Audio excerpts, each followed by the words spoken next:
Jadi diambil semua uang gue, semua koneksi gue diambil, gue start from zero lagi sekarang, tapi dengan ilmu yang gue punya, gue kira-kira bakal cari duit di opportunity yang mana dan gimana caranya. Di sini jadi gue bakal outline pemikiran gue kalau semuanya tuh diambil dan gue mulai dari nol. Tapi di sini kalian harus lihat video ini sebagai perspektif gue. Jadi mungkin orang yang sama kalian tanya pasti jawabannya beda-beda. Apa industri yang dia mau mulai? Tapi ini kan dengan skill set yang gue punya, apa kira-kira industri yang gue bakal masuk dan gue ibaratnya cari cuannya di mana. Kalian nggak perlu ikut kelas-kelas bisnis atau yang diajarin sama orang. Kalian cukup nonton video ini aja. Gue akan outline ke kalian step by step gimana caranya. Step yang pertama, karena di otak gue ini gue udah punya mindset, gue lumayan ngerti tentang konsep uang. Gue tahu kalau mau gue cepet jadi kayanya, mau 0 ke 100-nya cepat, gue nggak akan tukar waktu gue untuk uang. Jadi gue bakal eliminasi semua pekerjaan yang nuker waktu gue untuk uang dan terbatas di situ. Jadi gue nggak bakal lakuin pekerjaan kayak gitu. Tapi gue cari pekerjaan yang constraint-nya, ya time constraint-nya itu bukanlah sebuah waktu. Yaitu gue dari dulu, I've always been a good salesman ya. Jadi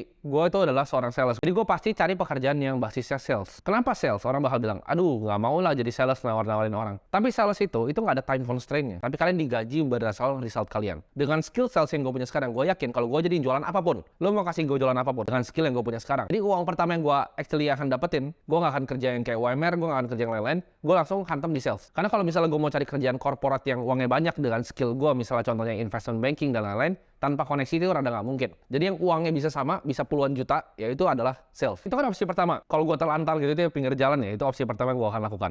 Gue langsung ke sales. Nah, sambil kerjain opsi pertama ini, gue akan punya side hustle. Jadi gue akan kerjain opsi kedua nih. Jadi gue bukan salah satu opsi, tapi gue pasti jadi sales sambil gue nyambi ngerjain bisnis gue. Nah, gue akan kerjain bisnis. Kenapa? Karena gue tahu untuk kita jadi kaya, antara kita jadi owner dari bisnis atau kita punya bagian kecil dari bisnis orang sebagai investor. Tapi kan gimana caranya jadi investor kalau nggak punya duit? Jadi harus punya duit dulu. Nah, di sini yang gue akan tekanin ke kalian adalah bisnis itu nggak perlu modal. Kalian nggak perlu mindsetnya, oh dia orang kaya baru bikin bisnis. Nggak. Bisnis itu banyak banget yang modal otak. Dan gue akan contohin salah satunya di sini. Dan ini juga udah pernah gue kerjain. Kalau misalnya gini, kita lihat bisnis ya. Bisnis itu ada dua. Ada yang modal otak ya, sama ada yang capital intensif. Maksudnya capital intensif itu apa? Kita butuh modal besar untuk bisnisnya awal mulai running. Gue nggak punya uang tapi punya otak. Jadi gue cari bisnis yang bergerak di bidang jasa. Karena yang gue perlu jual cuman expertise gue atau otak gue. Gue nggak akan cari ya bisnis yang jualan barang. Gue nggak akan cari dropshipping. Gue nggak akan cari bisnis yang ibaratnya perlu QC banyak, perlu ngerti accounting yang dalam. Itu gue hindarin bisnis kayak gitu. Habis itu gue langsung mulai bikin untuk bisnis service ini.